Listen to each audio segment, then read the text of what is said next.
ଯେତେବେଳେ କୌଣସି ଯାତ୍ରାରେ ବା ଲମ୍ବା ରାସ୍ତାରେ ମୁଁ ଯାଏ, ମୁଁ ମନେ ମନେ ବହୁତ ଜିନିଷ ଭାବେ ଯେ ଆମେ କଣ ପାଇଁ କି ଅ, ଅନେକ ଜିନିଷ କରୁଛେ, କଣ କଲେ ଖୁସି ମିଳିବ, କଣ କଲେ ଅନ୍ୟମାନେ ସମସ୍ତେ ଖୁସି ହେବେ। ବେଳେ ବେଳେ ମୁଁ ଟିକେ ଦାର୍ଶନିକ ଭାବରେ ମଧ୍ୟ ଭାବେ, ଯେମିତି ଗୋଟେ ଲକ୍ଷ୍ୟ ସ୍ଥିର ରହିଛି, ଅ, ଆମର ଯାତ୍ରା ଚାଲିଛି। ଧରନ୍ତୁ ଆମକୁ ହିମାଳୟରେ ପହଞ୍ଚିବାକୁ ପଡ଼ିବ। ବାଟରେ ଯାଉ ଯାଉ ନଦୀଟେ ପଡ଼ିଲା, ନଦୀକି ତ ଆଉ ପହଁରିକି ଯାଇ ହବ ନାହିଁ। ତାକୁ ପାର ହବା ପାଇଁ କି ଗୋଟେ ଜିନିଷ ଦରକାର। ଜିନିଷ କଣ? ନୌକା ହେଇପାରେ। ନୌକାଟେ ଠିକ ଧରି ନିଅନ୍ତୁ, ଗୋଟେ ନଦୀ ପାର ହବା ପାଇଁ କି ଆମକୁ ଗୋଟେ ନୌକା ଦରକାର ପଡ଼ିଲା ବା ଡଙ୍ଗା ଦରକାର ପଡ଼ିଲା। ଏ ଡଙ୍ଗାଟି ତିଆରି କରିବାକୁ ହବ। ଆଉ ସାଙ୍ଗେ ସାଙ୍ଗେ ନୁହେଁ ଯେ ଡଙ୍ଗାଟି କୋଉଠି ଅଛି ଆଉ ଆପଣଙ୍କୁ ପାଣି କିଏ ଦେଇଦେଲା।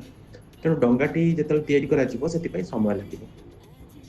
ତେଣୁ ଡଙ୍ଗାଟି ତିଆରି ହବ, ତାପରେ ଆପଣ ନଦୀ ପାର ହବେ। ନଦୀ ପାର ହେଇ ସାରିଲା ପରେ ସେ ରାସ୍ତାରେ ପହଞ୍ଚିବେ, ଆଉ ସେଇ ରାସ୍ତା ଦେଇକି ହିମାଳୟରେ ପହଞ୍ଚିବେ, ଯାହା ଆପଣଙ୍କର ଲକ୍ଷ୍ୟ ସ୍ଥାନ ରହିଛି। ତେଣୁ ଏଇ ସମସ୍ତ ପାଇଁ କି ଡଙ୍ଗାଟା ତିଆରି କରିବା ପାଇଁ କି ଆପଣଙ୍କୁ ସମୟ ଲାଗିବ। ତେଣୁ ସେ ଯୋଉ ତିଆରି ହବା ପର୍ଯ୍ୟନ୍ତ ଆପଣଙ୍କୁ ଅପେକ୍ଷା କରିବାକୁ ପଡ଼ିବ।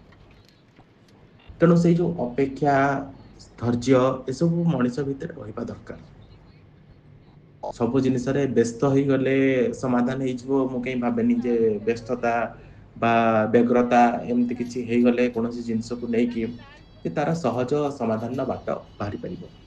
ତେଣୁ ମୁଁ ଭାବେ ଯେ ସବୁ ଜିନିଷରେ ଗୋଟେ ଯୋଉ ଧୈର୍ଯ୍ୟ ସହକାରେ ଚିନ୍ତା କଲେ, ଭାବିଲେ ବା ସମୟ ନେଇକି ପଦକ୍ଷେପ ନେଲେ, ନିଶ୍ଚିତ ଭାବରେ ଆମେ ଯୋଉ ଲକ୍ଷ୍ୟ ଆମର ରହିଛି, ଯାହାକୁ ଆମେ ସ୍ଥିର ରଖିକି ଆଗକୁ ବଢୁଛେ ବା କିଛି ଭାବିଛେ କରିବା ପାଇଁ କି, ସେ ବାଟରେ ଆମେ ଆଗେଇ ପାରିବା।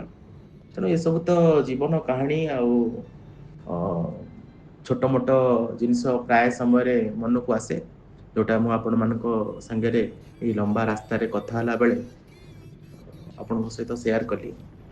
ଆପଣ ମାନେ ବି କୌଣସି ଜିନିଷରେ ବ୍ୟସ୍ତ ହୁଅନ୍ତୁ ନାହିଁ, ଧୈର୍ଯ୍ୟ ରଖନ୍ତୁ, ଭରସା ରଖନ୍ତୁ, ନିଜ ଉପରେ ଅ, ସେଇ ଯୋଉ ଆତ୍ମବିଶ୍ୱାସ ରହୁ, ତାକୁ ନେଇକି ଆଗକୁ ବଢନ୍ତୁ। ଏସବୁ ଯୋଉ ଧୈର୍ଯ୍ୟ, ସମୟ, ଆତ୍ମବିଶ୍ୱାସ, ସଂକଳ୍ପ, ଏସବୁ ନିଜ ଭିତରେ ତିଆରି ହଉ।